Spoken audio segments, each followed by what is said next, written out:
Identity theft is such a serious and complex crime. Nobody, not even law enforcement, can stop identity theft. You simply cannot fight it alone. That's why I trust LifeLock Ultimate to help protect my identity and my bank accounts from takeover fraud. LifeLock Ultimate.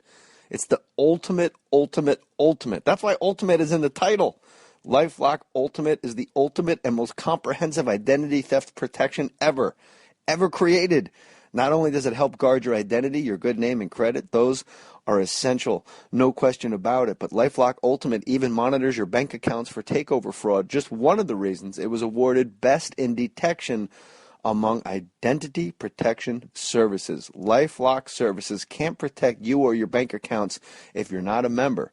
Visit LifeLock.com and enter my promo code J-A-Y, or call and use promo code J-A-Y for my special 10% discount. Promo code J-A-Y to get my special 10% discount. Call 800-747-8200. 800-747-8200. 800-747-8200. Network does not cover all transactions and scope may vary. LifeLock Ultimate. One great resolution you can make for the new year: maximize every minute of your life and every dollar that you have for your small business by using Stamps.com. That's right, Mohr Stories is proudly sponsored by Stamps.com. Think about how much time you wasted at the post office, driving there, finding parking, waiting in line.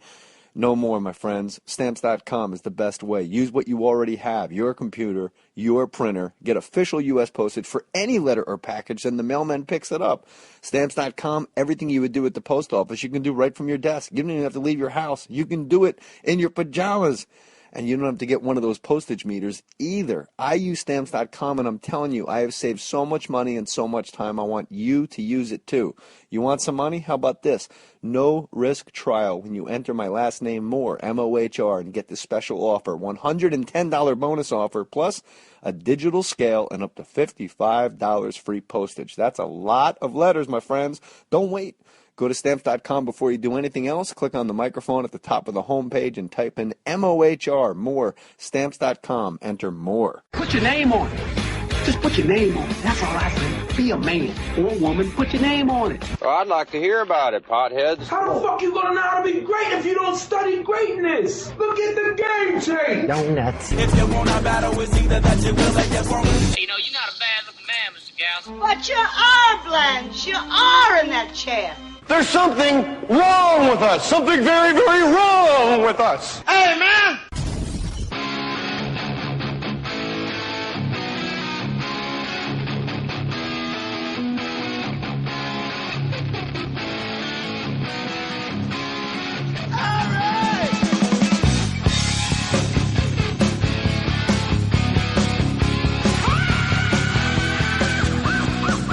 Mohr Stories podcast. We are live from Houston. Very excited. Don't forget, my friends, to hit that Amazon banner at jmohr.com. Maybe you have a toolbar that says amazon.com. Get rid of that. Have jmohr.com on your toolbar. Anytime you want to go to Amazon, hit jmohr.com. Click the Amazon banner. And as I said in earlier podcasts, I'm not lying. Hand to God, you know me. I'm a card-carrying Catholic. I wouldn't lie about that when I bring the Lord into it. All the money from Amazon, when you're deciding which podcast to give your Amazon money to, goes right to my sons, two of them, two boys, goes into their college fund. And believe me, they're smart guys. They're going to college. So use the Amazon banner at jmohr.com. If you want to know where I'm performing live stand-up comedy, obviously go to jmohr.com for all dates. All things flow through jmohr.com. Unless you live in Houston, then all things flow through Jeff Luhnow, general manager of the Houston Astros. Say hello to the fine folks, first of all. Well, thanks for having me on, Jay. It's a pleasure to be on, and hello, all the listeners. I'm glad to have you on, and if you're not a sports fan, don't turn it. This is not necessarily sports. This is business. This is really, remember we had Tim Ferriss on, 4-hour work week and 4-hour body. What you've brought to baseball is in that mold. You've really revolutionized, at least in Houston, the city of Houston. I don't know how many other general managers are going to follow suit. You've been general manager of the Houston Astros baseball team for how long? A little less than 2 years. Okay. Now, before we get into what you did that was revolutionary, and people could talk about sabermetrics and Bill James and small ball, but I think what you did will have a much more significant impact on sports and business in general than all that stuff combined. Where are you from? How do you get the job as general manager? Because you're a young dude. We're probably like the same age. We're about 43. A little older than that. But, there are a lot of paths you can take to this role. I got lucky. I grew up in Mexico City. I have a Mexican passport. In Mexico? Yes. Why? I have dual nationality. My parents from New York. They moved down to Mexico about a year before I was born. Was it a cult? No. We were living in Mexico's a very international community. So I went to an American church, went to an American school. Yeah, but a lot of Mexicans around. Enjoyed it. Mexicans love soccer, but they also love baseball. So I watched a lot of baseball when I was growing up.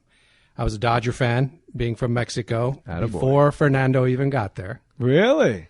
And then I went to college in the Northeast and had 3 different careers before I got into baseball. But why did your parents live in Mexico City? Because I want to do this linearly. I want to track to where you got to today. Okay. Because you're very successful at your job, and what you did was very brave. But I'm sure you take a ton of heat from local media and especially from the fan base.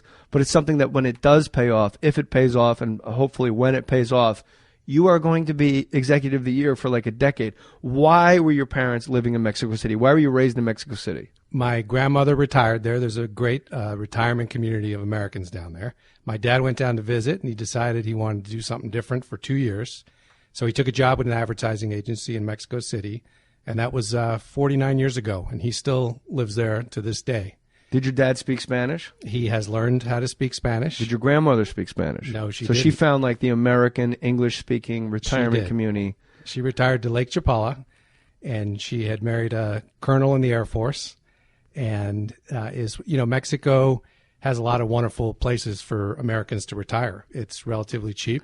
It's complete news to me. I had no idea. Like literally, this could be a sketch on Saturday Night Live. So my dad decided he was going to start his own business. He started a travel business. He published a travel guide. So I spent a lot of my childhood going to Acapulco, Puerto Vallarta, Cancun, checking out the restaurants and the hotels with my dad, swimming in the pool.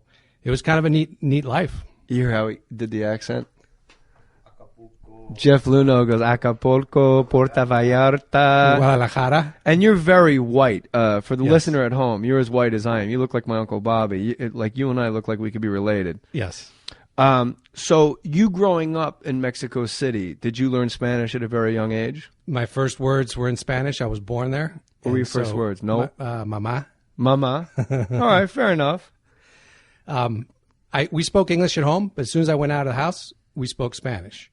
My school was half the day in English, half the day in Spanish. My friends were mostly Mexican, but there were some Americans and Canadians. Were you bullied because you were an American in Mexico City? No, I was probably bullied because I maybe wasn't as big as some of the other kids, but I held my own. I had 2 brothers, and so we used to go out and play in the streets, and we had slingshots. We knew how to take care of ourselves. Nice, just picking them off. Did you ever wear like the Lucha Librador masks? I have worn those. I've been to a Lucha Libre. It's a lot of really? fun. Yeah. When was the last time you went to one? Have you gone as an adult? No, I went when I was in high school. There's a lot of beer and a lot of screaming and yelling. And a lot more midgets than American wrestling. That's true. A lot of little people in Lucha League. And they find those little tiny masks. That's true. For the little people. So Mexico City, you're applying to colleges. You wind up going to college in the Pacific Northwest. What was your major in college? No, actually, so I finished last year's of high school. I went to a small private school in California, right outside of Los Angeles. Applied to I applied to 3 schools, Rice University, MIT, and University of Pennsylvania. And I went to the University of Pennsylvania, and I spent 5 glorious years there. I loved it. Fancy pants. You went big or you went home, and you spread it around. Houston, Boston. Is MIT in Boston? MIT's in Boston. And then Penn, obviously, in Pennsylvania. So you're an Ivy League guy. You're no dummy. And then I think that speaks volumes to your parents and the way you were raised speaking 2 languages in Mexico City, that you were able to go to an Ivy League school. So then you did say you went to school in the Pacific Northwest. No, Northeast. Oh, Northeast. I apologize. So when did you begin, Jeff Luhnow, general manager of the Houston Astros, start getting into the baseball business? Were you ever a baseball player? I played baseball in high school. I was a third baseman. I wasn't very good. I could hit a curveball, but I couldn't hit a fastball. And that was it. And when I was at Penn, my junior year at Penn, I got into fantasy baseball, and I loved it. And I had a knack for picking players and picking minor league players that were on their way up. And I did fantasy baseball from basically that time all the way until the year before I joined the Cardinals in 2003. And I typically would either win the league or come in second. Join the Cardinals how? So the owner of the Cardinals, this is 2003. So went to college, became an engineer. My first career was as an engineer. Okay. Did that for 3 years. Went to business school at Northwestern. Graduated from there with an MBA. Became a management consultant. Was a management consultant for 5 years. And then I went out to California to run 2 technology companies, both startups, one in the .com space, one in the apparel space. So no baseball thread through all of that, except I'm doing fantasy baseball the whole time. Yeah, but I don't think the owner of the Cardinals go, who's this guy eating up his fantasy baseball league? And how do we get our hand? Michael Bourne off waivers. This guy's a genius. There you go. So when I was a management consultant, I was one of the things I was in charge of was recruiting from the local MBA programs, University of Chicago and Northwestern. And I recruited a young man and got him to come into consulting instead of going into investment banking. We got to know each other. He married a woman whose father ended up buying the St. Louis Cardinals. A few years later, I'm raising money for one of my startups, and I run into him, and we reconnect. And it just so happened to be the summer that Michael Lewis wrote the book Moneyball. Yeah. And I read the book the day it came out. I read it from cover to cover. Not written by Billy Bean, for crying out loud. No. Great book. Really changed a lot of the way people think about baseball. Well, having said that, there's quite a few baseball people that have never read the book, nor will they, because they consider it old fat guys, heretical, old fat scouts. Yeah, trying to nothing beats my eye test. Exactly. Saber what? So, Bill DeWitt Jr., owner of the Cardinals, he went to Yale. He went to Harvard Business School. Really smart guy, very successful, third generation baseball guy. He's running the Cardinals, and he realizes that there are all these things happening in the industry out there, and he doesn't really have a good feel for how to use the statistics, how to use all the business thinking, and just goes to his family and says, "You guys know anybody that loves baseball, that has a business background that I could maybe bring in to help me figure this stuff out?" And that's how it started. All right, so I'm guessing he's an elderly guy? He is. And so it's basically like if your grandfather, you try to get him on Twitter, you got to walk. It's like, you help me with it. So it's. I'm not saying Bill DeWitt is a grandfather, but it basically same scenario. Here's an older guy. He owns the team. He knows dollars and cents. Sure. But when it comes to the day-to-day operations, he's like, wow, what do I know from baseball? I need young blood in here to help me run this. So you get the call. I think it's more, he is a grandfather. He has tons of grandkids, but he's had very successful businesses outside of baseball. Okay. And they're all run a certain way with a business mentality, analytics, et cetera. And he's looking around his baseball operation saying, I got a lot of good baseball people here. I got Tony La Russa as my manager. Dave Duncan's my pitching coach. Walt Jockey's my GM. I got a lot of good baseball people, but there's a lot happening in the industry that requires some different thinking. All this statistics stuff, all this analytics, all this valuation stuff. Stuff you would report to Walt Jockey and to Tony La Russa. Yeah, how do I incorporate that in? So he brought me in 2003 to really take a look at the entire baseball operation, make recommendations, and begin to add capabilities in that would help them. What does that mean, add capabilities in? For example, they didn't really have analytic capabilities. They had a couple guys that would look at stats and so forth, but there's so much more information back in 2003 than there was in 1993. Right. And it requires a different level of sophistication to be able to crunch all those numbers and figure out what they mean.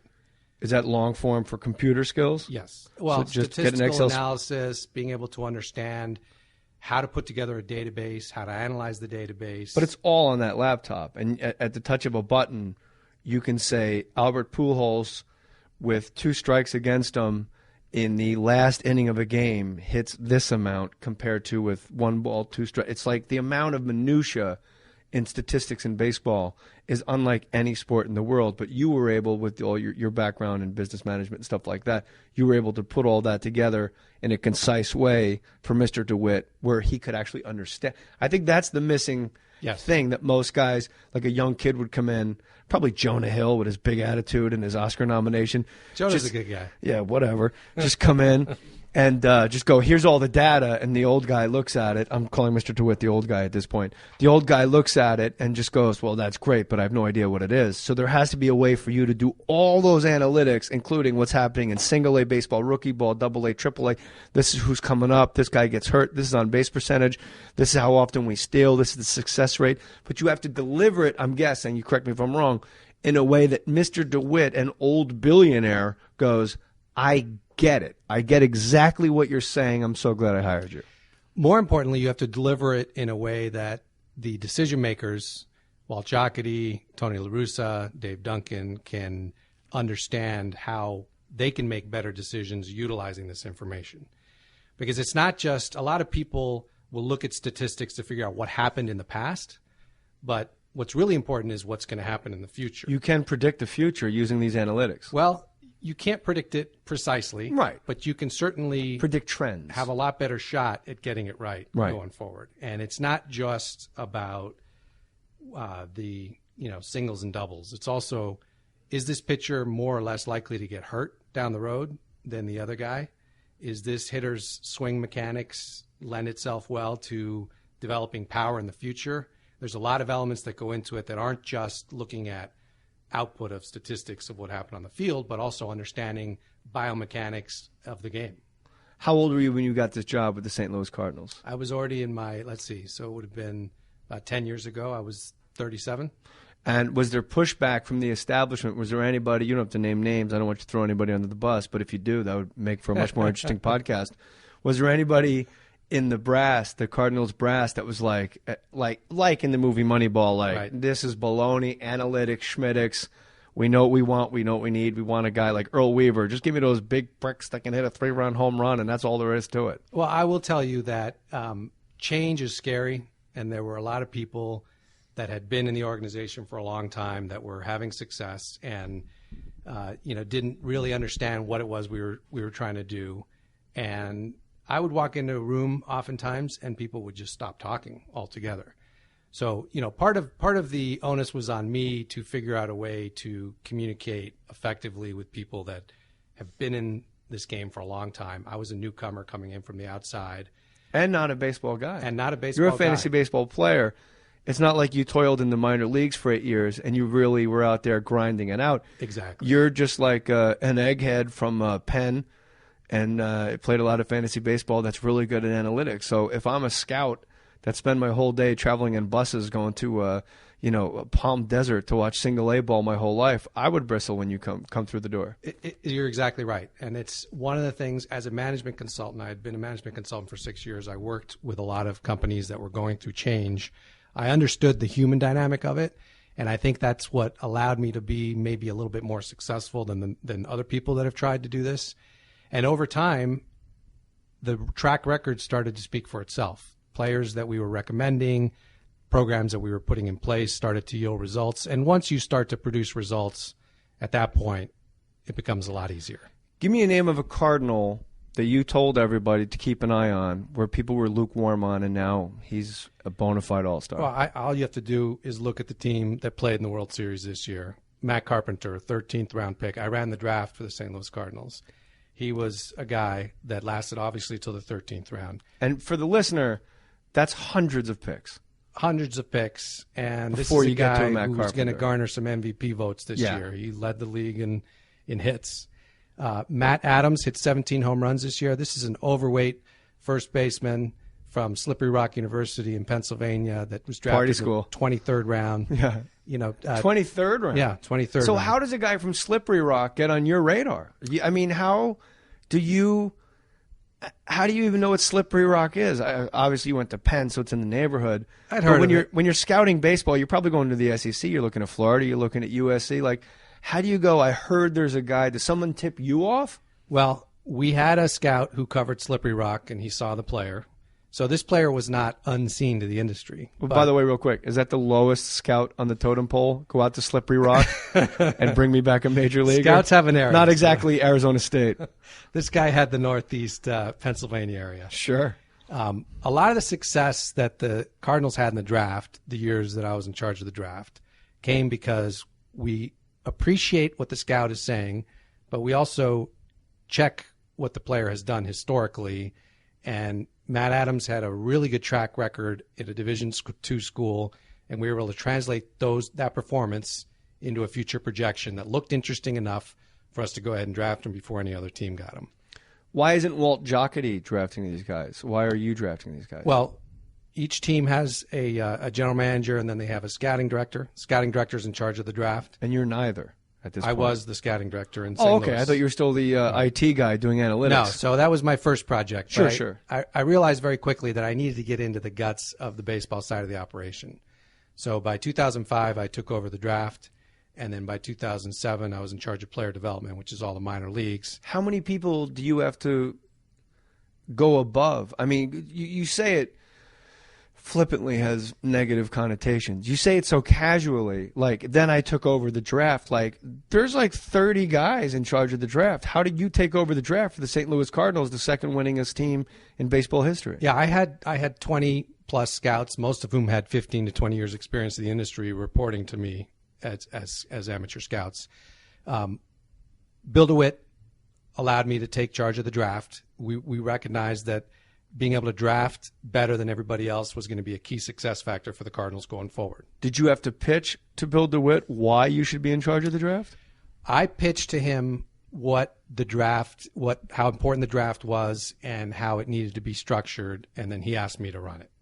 It is. It needs to be pointed out, the Cardinals, who lost to the Red Sox in the World Series this year, 18 of their players were homegrown talent that you drafted.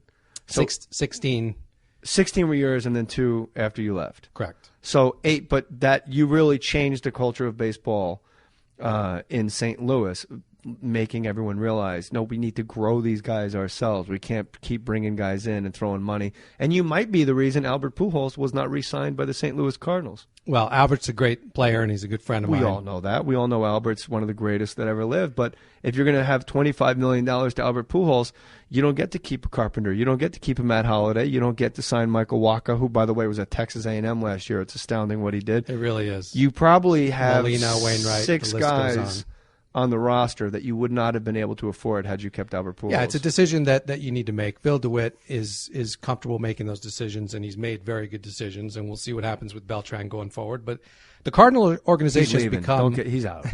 You know that. They made him a qualifying offer today, so we'll see. But you know he's out. I don't know where he's going. He's going to the Yankees, and you know it. Possibly. The Cardinal organization has done a good job. Everybody talks about developing from within.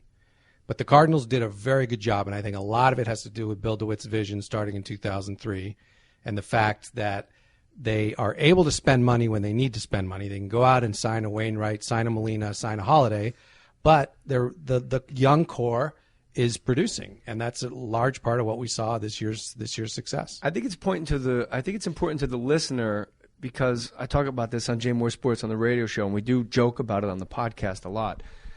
Growing from within, and that college, in my opinion, and this has happened overnight, it's almost becoming obsolete in the workplace. And I have interns on my radio show that'll be there for 6 weeks grinding it out, and then they finally get it, and then they got to go back to college to learn how to do radio. Right. And I'm like, why? You're here doing it now. So it seems like you took the model that I ascribe to, and that I know you're not telling anybody not to go to college. Obviously, my kids will go to college, I'm sure, as were yours and your grandchildren, et cetera. But it's almost the business model in corporate America is lagging behind baseball, which usually it's inverse, and that is, if you get somebody up from the mailroom to work their way all the way up to the penthouse, that guy's far more valuable than a guy coming out of college with a degree in penthouse. Well, the colleges do a pretty good job of developing baseball players, but if you're a special high school player, I mean on the executive level. Oh, on the executive level, like you've changed the way guys are looking at baseball. Well, and that's why I wanted you on the podcast, because Bill James gets so much credit for sabermetrics, and he's wildly successful. But as we move forward in the podcast and talk about what you've done with the Houston Astros, I think it's time Jeff Luhnow gets a little more credit. Like you just said, what you've done with the Cardinals. 18 homegrown talent players. Not this. The Yankees every year they're throwing $25 million at a guy. Dodgers. Look at the Dodgers payroll. California Angels gave Albert Pujols hundreds of millions of dollars. And the Cardinals don't do it that way. They build from within, and here they are in the World Series again and again and again and again. And I think Tampa Rays are an example of a team that's done that. Oakland's taken a different tactic. They're a smart team, but they trade in a way that allows them to improve their team. Whenever a player gets too good, they can't afford to keep them. They trade them for another bunch of young players, and they've been able to successfully use that model. And part of it is just using awareness of what your market is, how much money you have to spend, and where you need to compete. There's 30 clubs. Everybody's going to compete a little differently. New York has the ability to compete on money. The Cardinals can compete on some money and some smarts and some developing from within. And Tampa has to compete on smarts because they're never going to have the payroll that even Houston or St. Louis can have. No one shows up at the games. At least at Busch Stadium, you have a complete full house, and you're playing with a little bit of house money. But the Cardinals, the system that you set up using your analytics, it's set up for success where they're in the World Series all the time. And not all the time. If you looked at it on a spreadsheet, you go, well, that's not all the time. No, in baseball, that's all the time. Oh, it is. 2004, 2006, 2011, 3 times in a decade is all the time. 2013. It's pretty good. But it almost seems like the Oakland A's, the way they do it, they sign guys like Coco Crisp, and they'll take this guy from over here, and they'll trade, like you said, free agents that they can afford. And then you use the Tampa Bay Rays as another example. They'll get rid of a James Shields because they know they're going to have to pay him big money. Mark Price, who knows if they're going to pay him the big money. The Kansas City Royals will let go of a Will Myers because they know they have to pay him the big money. But it seems like those analytics only get those teams to a ceiling, and that is the first round or a wild card loss. Whereas the analytics you set up in St. Louis has proven World Series trophy and World Series rings successful. Do you take great pride knowing that you're the one that put the real system in place moving forward? And are you confident, even though you work now for the Houston Astros, every time the St. Louis Cardinals get to the World Series and are able to spend their money more wisely, is it competitive at this point because now you're with another team? Or do you silently gloat and go, look what I built? And everyone knows it. Everyone still knows you left quite a legacy there, right? Well, I'm just glad that we're not in their division anymore. We're over in the American League. I know the Houston Astros. I know so many of the players over there personally that, of course, I root for them because I was there when they were drafted at 17 years old. I was there, watching them at a workout. Let's be honest. It doesn't hurt your wallet that the system you put in place is so wildly successful. But going backwards, a rising tide lifts all boats. And I think one of my favorite expressions. Why didn't you become general manager if you were so damn successful? Why is Walt Jocketty holding on to that? If you were doing the analytics and handing it to Walt Jocketty. Walt left St. Louis and he went on to Cincinnati, and he's the general manager in Cincinnati. At that moment, did you think the job was yours? No. Oh. I knew to be a general manager, there's a lot of facets that go into it. I knew that I was enjoying what I was doing and having success, but I knew I still had a ways to go. John Mozeliak became the general manager. He's still the general manager to this day, and he's excellent. John Mozeliak? Mozeliak. I'm not saying that. My opportunity came crazy name. A little less than 2 years ago when Jim Crane finally got the Astros transaction done. Owner of the Houston Astros. Owner of the Houston Astros. And he's built many, many businesses, very successful energy companies, freight companies, etc. And he looked at the industry and tried to figure out what model made sense. He looked at the Red Sox, he looked at the Cardinals, he looked at the A's, the Rays, etc. And he started to identify people that he thought were responsible for some of the success that he could potentially bring over to Houston and could have that same level of success here. And that's how he found business people, not players. Business people, executives to run the club. So he sees what you've done in St. Louis, yes. And you become sort of a blue chip prospect in the business world where other teams recruiting you to come to their organization and become general manager. Did you have other general manager offers from other teams? Well, there's only a few openings a year, and I always thought that I would interview once, and I wouldn't take an interview unless it was a club I wanted to go work with. And once I got the interview, I was fairly confident I could get the job. So is it safe to say, by deductive logic, the Houston Astros was your first interview? It was my first interview. And do you ever think to yourself, like, wow, I could have been general manager of the Yankees if I just hung in there? I want a market that has that's big enough to be able to sustain success. And Houston, fourth largest city in the country, going to be the third sometime in yeah. the next 5 years. And I wanted an owner that was committed to winning and doing it the right way. And so this just made a lot of sense. And to take a team that was clearly one of the worst teams in baseball, with one of the worst farm systems, and you made them worse, and to make them worse for a couple of years, but then to turn it around and get the team. This team has never won a championship. These days, when I'm in a relationship, I feel like I'm alone. Like there's no one behind the mask, no voice on the other end of the line. Are you looking for a car insurance policy totally devoted to you? At Geico.com, you'll find a sympathetic ear, a shoulder to cry on, butterfly kisses, and easy ways to pay your bill and manage your policy. We're waiting with bated breath to help you save money and talk about your feelings. Geico. 15 minutes could save you hundreds on car insurance. That's what the listener needs to know.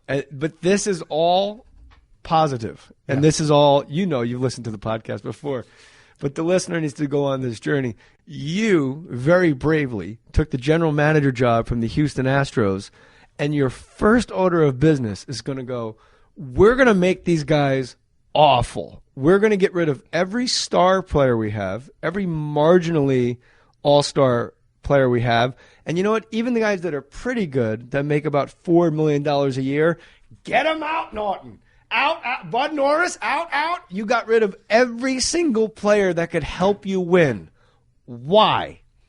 Okay, so the team lost 106 games the year before Jim Crane's group came in. We lost 107 last year, and we lost 111 this year. It does not. You're going in the feel wrong like we're direction, going in Jeff the right Luhnow. direction.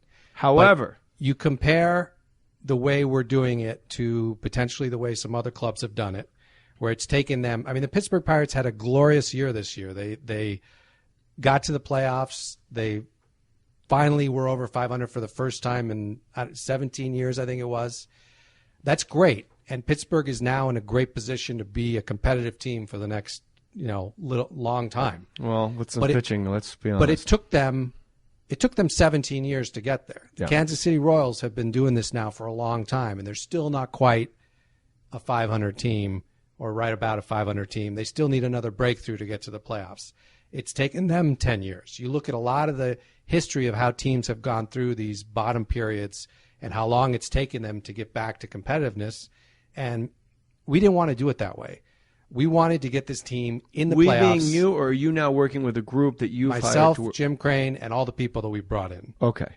The idea of what you've done in Houston, this is your idea? Correct. I know on the radio show you had to be politically correct and go, well, it's all a group effort. But now's your time. Well, I believe in it. It's a vision that... to loosen the belt and shine a little bit and go, yes, this was my idea. Jim Crane believes in it. I believe in it. He's Whose the owner. idea was it, Jeff Luhnow? He's the owner. Whose idea was it? This is the right path. This is the path that makes the most sense. Just tell it. Ideas are usually... Was it your organic. idea? They're organic. Was I believe in it.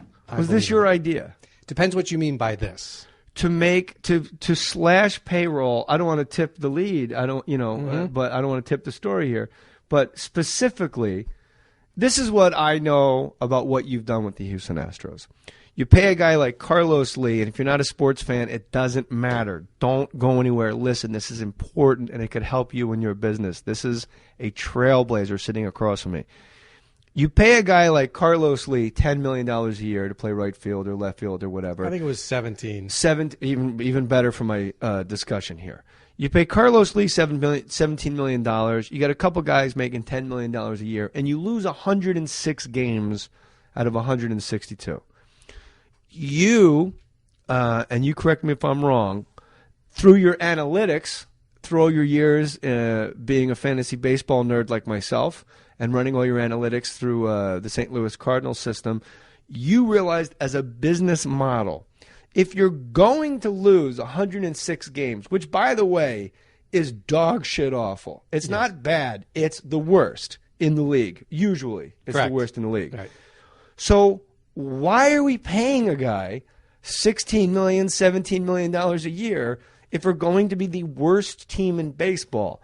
Why don't, this is Jeff Luhnow's idea, he'll either co-sign this or leave me out to dry on this, and it'll be very uncomfortable. Jeff Luhnow's idea that he presents to Mr. Crane and to the Crane Group and the other people within the organization is, why don't we let everyone getting paid 17, 10, 5, and then as the season progressed, you were cutting guys loose making $2 million a year. Let's have a payroll. What was the lowest the payroll was this year?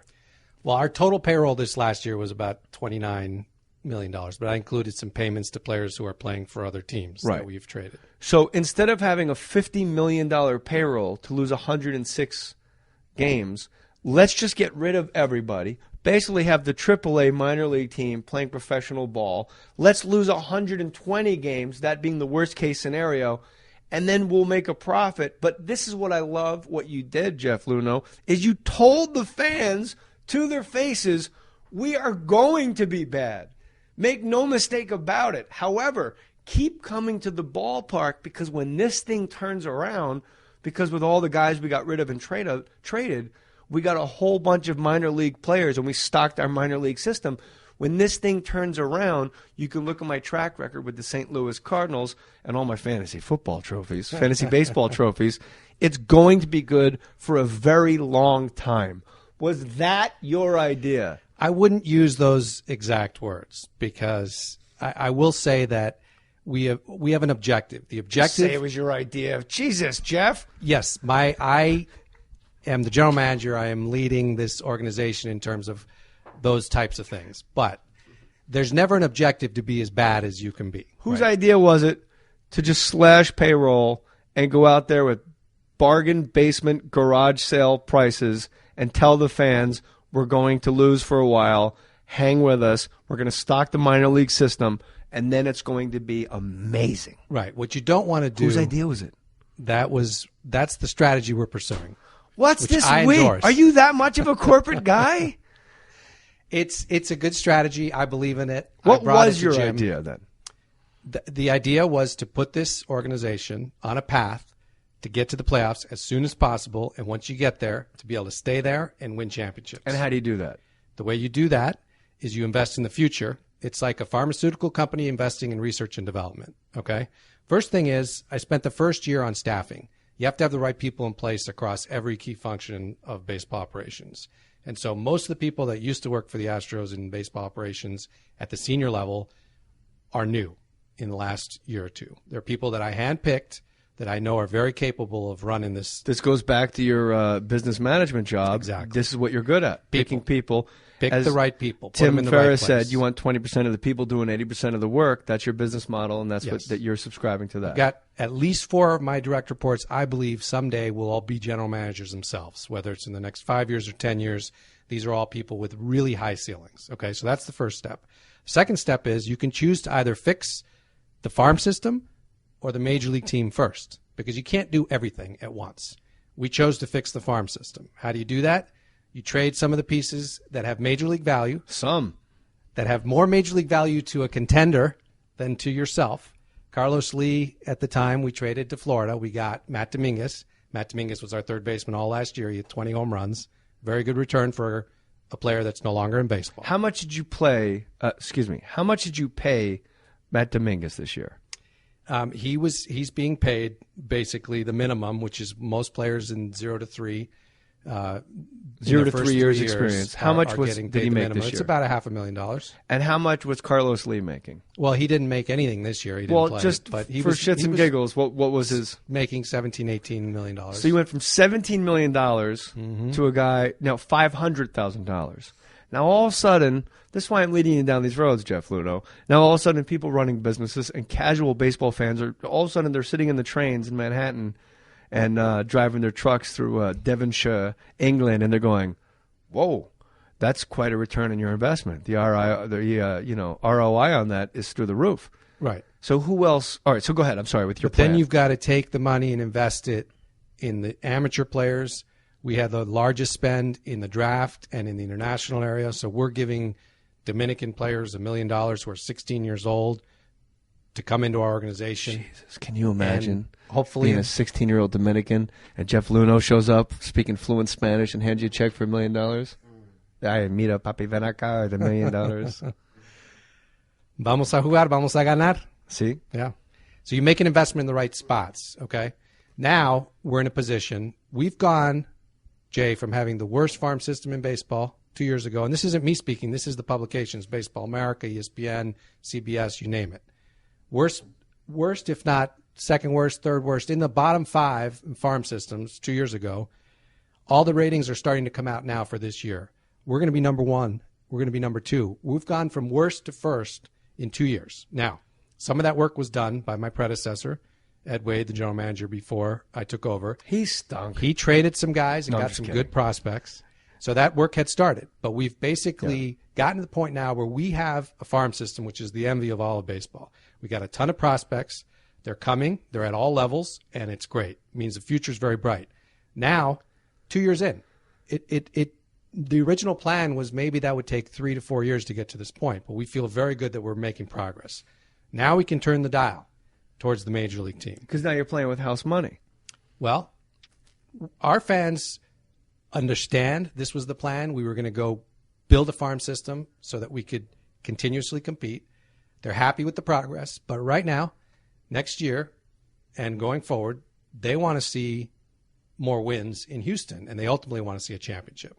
I guess in layman's terms, if you have like a regular job, it's like if you run a bakery and you make the best bread every day. Now, do we want to just keep fooling with the bread we have, or do you need a guy like Jeff Luhnow to come in and go, have you guys ever thought about what happens when you run out of bread? So you're the guy that made sure there's hundreds of thousands of trucks with that beautiful bread on the way in case that day happens. I was an engineer. Is that fair? And as an engineer, you work on process. And it all starts at the very beginning of the process. What's the raw material that you bring in? What's the factory do to the product? And then what's the product that comes out the other side? How do you get the message out to the fans? That's got to be scary to go on local radio in Houston and go, we're going. Did you say the words? Obviously, you probably, because you diplomatically won't say, yes, it was my idea. Was it your idea? There was a large. Who are you afraid of? You want me to make a phone call? Well, I don't know what you mean by the idea. There's slashing payroll to a bare minimum and building up the farm system. Investing in the future was absolutely. I presented to Jim Crane a 25-page plan as I interviewed for the job, and in that 25-page plan were a lot of the elements that we're currently seeing rolled out, which is invest in the future. Is it your plan? Build the farm system. Yes, that was my plan. I authored that plan. Yeah. Jeff. Hey now, ladies and gentlemen, Jeff Luhnow. But any good plan is. Why'd you dodge that for a half hour? What do you think? Somebody in your office is going to go, hey, not for nothing, I helped with the base stealing academy in Japan. I don't know why you threw me under the bus on that podcast. I guess I was reluctant because I wouldn't say it the same way you say it. But it's true. It is. All right. So we'll move on from that. I don't, because you're blushing. But you know actually. what? Any good plan is a combination this of a corporate lot of bullshit things that you coming. learned I can in your smell career, the corporate right? bullshit coming through the door. There's with a this. lot of pieces of things that I picked up from people along the way. Great. But it was your my plan. All right. That's all we needed to hear. So at some point, you have to tell the public why Carlos Lee is not making $18 million in right field. You got to tell the public why arguably your best pitcher, Bud Norris, who, by the way, he was our best pitcher the last couple of years. Yeah, not on no other team. I don't think he'd be the best pitcher. Probably saying that nicely. Probably he's a good number 3, number 4 guy. At some point, you have to explain to the fans, especially the season ticket holders, which is the lifeblood of any franchise. The plan is we are going to get worse before we get better. That has to be terrifying because you're a private guy, and I guess when you're a general manager, nothing's private about you. Everybody knows your salary, they know where you live, they know your kids' names, they can Wikipedia, they know everything about you. You're at the park, they can boo you when they put you up on the scoreboard. They can. But at some point, you have to let the public know that you're not a batshit crazy madman, and this is actually a very sound thing. I've run this through analytics. This is my business. I've run it through Mr. Crane. Look at the St. Louis Cardinals. Look how well it's working over there. So how fast a process was it, or a better question would be, how important was it for you to get on the airwaves as quickly as possible and let the fans know, I'm not crazy, this will work? Okay, well, it's a great question, and we started with the season ticket holders. And what we did two winters ago and this last winter is we invited every season ticket holder to come in the stadium and meet with myself and Jim Crane personally. And we had some meetings where there were 5 people there. We had some meetings where there were 150 people there. We invited them all. We gave them, a drink and a hot dog, and we talked to them. And I don't know exactly how many we touched through that process, but I would be down there night after night till 8 o'clock at night talking to them, answering questions, explaining the strategy. And I think season ticket holders are the lifeblood for any good major league franchise. Those are the people that invest a large part of their disposable income in coming to the ballpark and enjoying it. And those are our most valuable customers. We explained it to them. Of course, I got on the air and went on Sports Talk 790. Houston, Sports Talk 790, Adam Clanton, our guy. And I would answer the questions. I do a monthly GM show, an hour. It's a call-in. People would call in, and they would ask questions. Why'd you trade Carlos Lee? Why are you trading Bud Norris? And I would explain it as best as I could. J-Hap. I mean, at one point, you traded Bud for Hose. Yes. Were you aware of that when it happened? How many times did you giggle? What's the guy's Hose real name? L.J. Hose. L.J. Hose. Bud Norris got traded for L.J. Hose. Yeah. And to the delight of people on Twitter everywhere, it was Jeff Luhnow just traded Bud for Hose. It was there was a lot of stuff on Twitter and on the internet about that. But I digress. So you meet the season ticket holders, the lifeblood of any friend. There should be season ticket holders for comedy clubs. Like anytime I play like Brea Improv, which is coming up. If you're listening to this, it's maybe in a week, jmohr.com. Just season ticket holder. I'm a Brea Improv season ticket holder. They should do that, right? I don't see why not either. So how many of those season ticket holders had really great ideas for you and how you should go forward? I think what they were appreciative of, see, this club was in the World Series in 2005. And every year after that, they were told, we're going to spend money, we're going to be good. And the team progressively got worse and worse and worse and worse. And they were happy that we were telling them, look, we know what situation we're in. We know our major league team is deficient. We know our minor league system's deficient. We're going to fix it. It's going to take time. We have a plan. We're going to start with the minor leagues, and then we're going to work our way to the major leagues. Hang in there. We assure you that we're going to get there, and we're going to get there as quickly as we can. And that's the plan. Once they heard that, they appreciate it. Of course, they've got their comments. They've got their favorite players. Hey, you guys should get Robinson Cano, man. You got to get Robbie Cano. He can hit. We're going to spend some money this offseason. That's my by the way, that's my impression of a Houston season ticket holder. Hey, man. That sounds like New York more than Houston. Hey, man. Why'd you bring back Nolan Ryan? He's a Texas man. Why'd you get Phil? Why'd you get the Spaceman? Where's Spaceman Lee? He can come back and pitch, man. How many fans did have cockamamie ideas for you? Well, fans. And give me their names. Fans are passionate, and they've got ideas, and I'm not going to classify them as cockamamie, but they're not the same ideas that I would pursue. Having said that, Reed Ryan is now our president.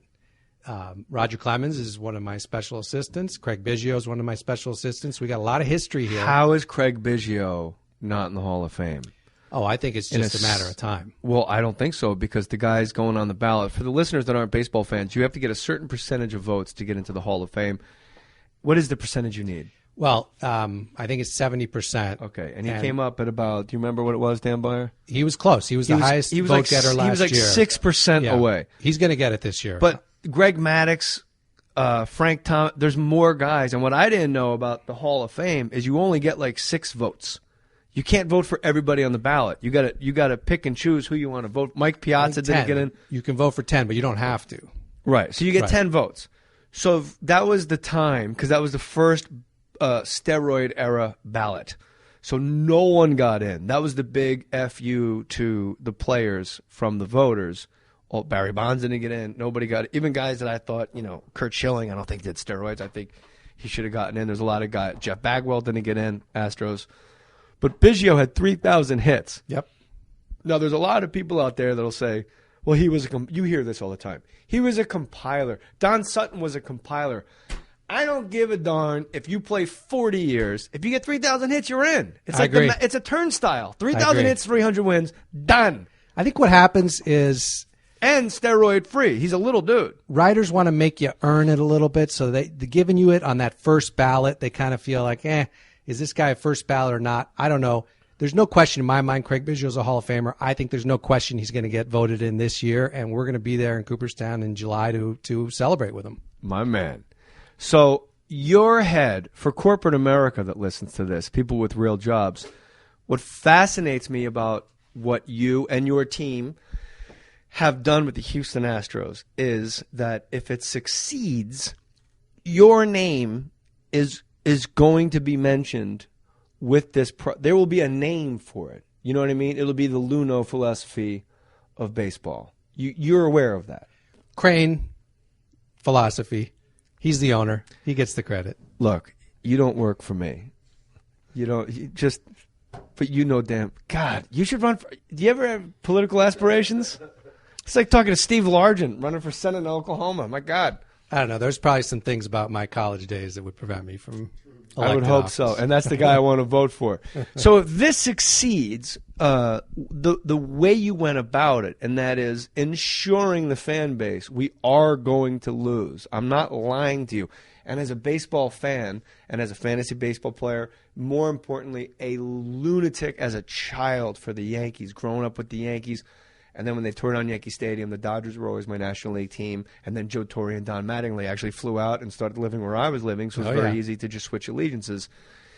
All I've ever wanted, and we have a segment on the show, Celebrity Translations on Jay Mohr Sports, because coaches, general managers, owners, they never say anything. Right. But for this plan to be implemented, you had to say, we are going to lose, and you had to get the fourth largest city in America go, all right, we're going to give you a couple years, Jeff Luhnow. We give you a couple years. So if it works, your name is going into the annals of success stories in baseball history. You're going to make Bill James look like an also-ran. On the flip side of that, which I'm sure you're much more aware of on a daily basis, doing your own radio show and going on other radio shows and meeting fans, if this fails, you may never work again. It's possible. You're going to be doing Lucha Librador shows in Mexico City. That's possible. But there's some good jobs to be had in Mexico. And fortunately, I had 3 careers before I got into baseball, so I don't have to stay in baseball. And I think that's one of the reasons why I've been willing to take more risks than some other folks in the industry might. You know, a lot of people in this industry were player, coach, scout, have never done anything but. I had 3 careers. I was successful in all of them before I got into baseball. I want to make this work, and I'm doing everything I can to make it work, but I may not be in baseball 10, 20 years from now. Maybe I'm a professor at university. Maybe I'm a priest. Who knows? But I think this has a chance to work, and if it does, it will redefine the way teams think about when they rebuild. It's not necessarily a 10-year process where you have to be mediocre for 5 years. You can do some things to accelerate the process, and if we set that new standard, I think that would be a great success. But Jeff, when you say it, I get excited. Like when you just said it, we're going to revolutionize whatever.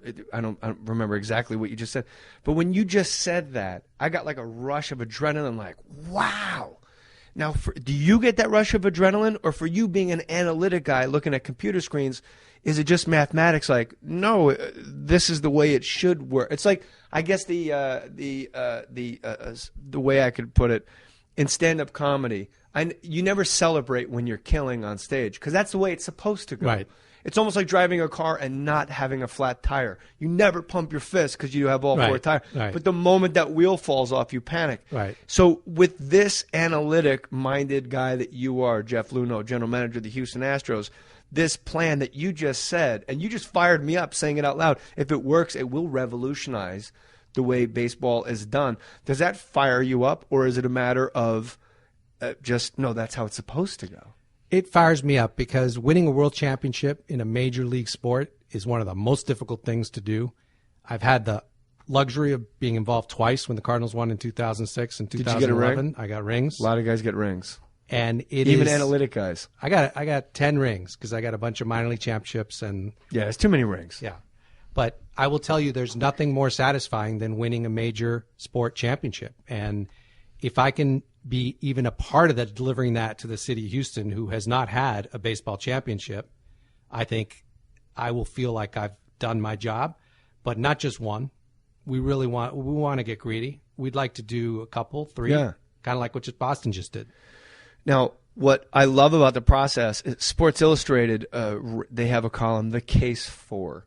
And in the Sports Illustrated, before baseball started, it was the case for 120 losses, which was the Astros this year. How many games did you lose this year? 111. So you came up short of them saying you were going to lose that many. We had internal projections that had us losing in the high 90s. So we were disappointed even relative to our own projections. So you actually thought the minor leaguers would come up and step up and actually contribute more than they did? Not just the minor leaguers, but some of the major league players disappointed.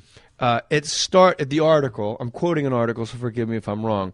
It was pretty much a 4-year plan, is that safe to say? Before things were really cooking. I think that's safe to say. Okay. But it seems like now, when I've spoken to you on my sports talk show, and when I'm talking to you now on the podcast, I see in your eyes, and you said we're going to turn up the heat a little. You said that a little earlier in the podcast, and you said we're going to spend some money. I hear rumors that you guys are looking at Shin-Soo Choo from the Reds, the right fielder, and he's not going to be cheap. He's going to be an $8 million, $10 million player. Free agents are expensive.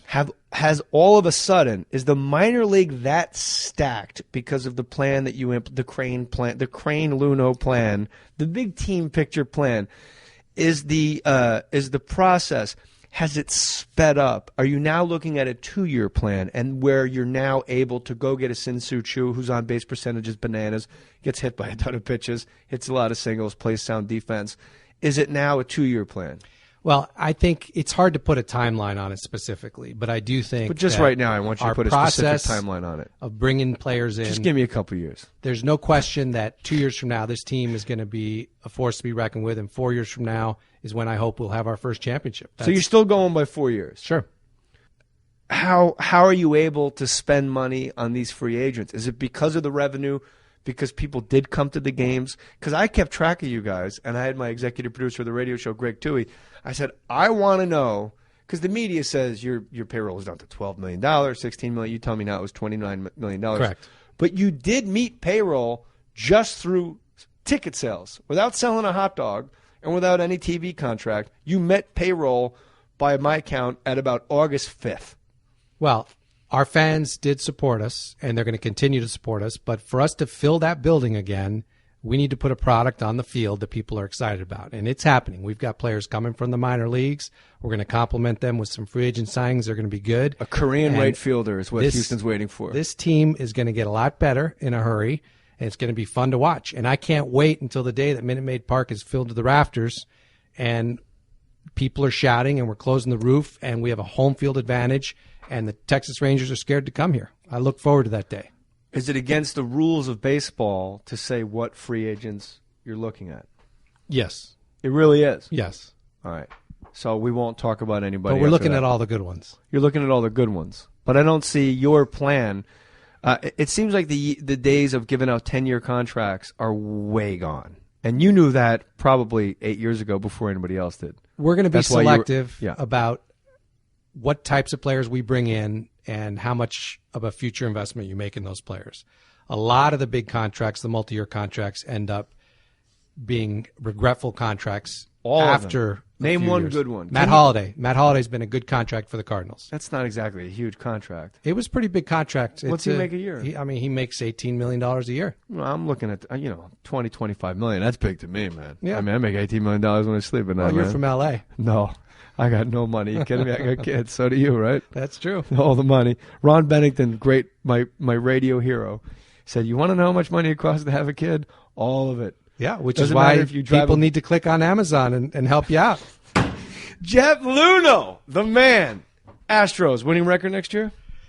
Or are we 2 years away from above 500? I think we're a couple years away from that, but we're going to try to win every game next year, and I'm not going to put any limitations on it. That's the dumbest thing I've ever heard, Jeff. Like, what general manager goes, we're going to try to win some, we're going to try to lose some, JJ. We got an East Coast swing. We're really going to ham and egg it and really lose that. When we go to Shea and Yankee Stadium and Fenway, we're really going to lay an egg, but we'll be okay. Of course you're going to try to win some. Don't give me corporate speak. We've got good players. We got a good staff. Are selective listeners. This is listening by appointment. You are going to win more fans to the Houston Astros to this podcast than if you walk down that hallway and do 50. If you do a radio marathon until August, I'm telling you. I believe you. This is appointment listening. I believe you. So the Houston Astros, and I think this is a very important lesson, and I think you're to be lauded, and I've said this on my radio show many times, because what you did is very brave. And if it fails, you're out. That's okay. It's not going to fail. I'm confident. I love it. Houston Astros. So what are we looking at? 2015 or bust? Next year's 14 and then 15. Yeah, we're going to see what I did already. See, I tricked you. That's a 3-year plan. I tricked you. You said it was 4 years. I just got you to admit to a 3-year plan. I think in 3 years things are going to be looking pretty good. Pretty good? Pretty good. And how often are you in the Dominican Republic yourself, physically eyes on, or any Spanish-speaking country? I just spent 3 days in the Dominican Republic last week. I'm going to Venezuela in 3 weeks' time. I'll be in Mexico in December. Now, do these players that play for other countries and play in other cultures in other countries, when you come, obviously, they all want to be drafted into the major leagues. They all want to play in the major leagues. They don't care who it is. They'll even be Cubs, the dumb ones. Correct. The Cubbies. But they're on the rise. Sure. Their blood alcohol level, the fans, that's what's on the rise. People like to drink during the day. Let's not talk about the Cubs. Let's talk about Chicago for 7 years. That's your problem. Let's talk about whatever. Let's talk about the Astros. When Jeff Luhnow from the Houston Astros goes to the Dominican Republic and talks to a 16, 17-year-old kid, has news of your revolution, which we'll call it now, the Luhnow revolution, do they know what you're up to in Houston? They're baseball crazed in Dominican Republic. They know everything that's going on. They know a lot more than Americans tend to know about what's going on in baseball. And they do know that the Astros are rebuilding, and they do know that the Astros are going to be a force to be reckoned with. In the so it's almost like if you live in a small town, like, hey, man, you should go down to the mill. They're hiring good jobs down at the mill. Lifetime benefit. So maybe in the Dominican Republic, it's like, if you really want to make hay, you should sign with the Astros, man. That's you play for a long time over there. I think that's right. And we also have the largest international pool to spend, so money attracts talent. What does that mean? You have the largest international pool? Because we had the worst record last year, we're allowed to spend the most amount of money internationally and domestically. So we can dedicate close to $20 million to signing amateur players from the draft and international. So it's a big investment. But how many draft picks do you have this year? 40. What's the average for a Major League Baseball team? Well, no, every team has 40, but we pick first. So we pick first, and the Marlins will pick second, so forth and so on. Oh, I thought you rigged the whole system so you would have like 100 picks and everybody else has like 15. No, we have 40, but we can spend more money than anybody else. Oh, so if you're first, so we should get the best player. And so if you're drafted in baseball, you don't have to sign with that team. No, you can say that's all right. I'm going to go back to amateur status. And do you have to wait another year before you get drafted again? Correct. But then they still make money playing for the Mexican professional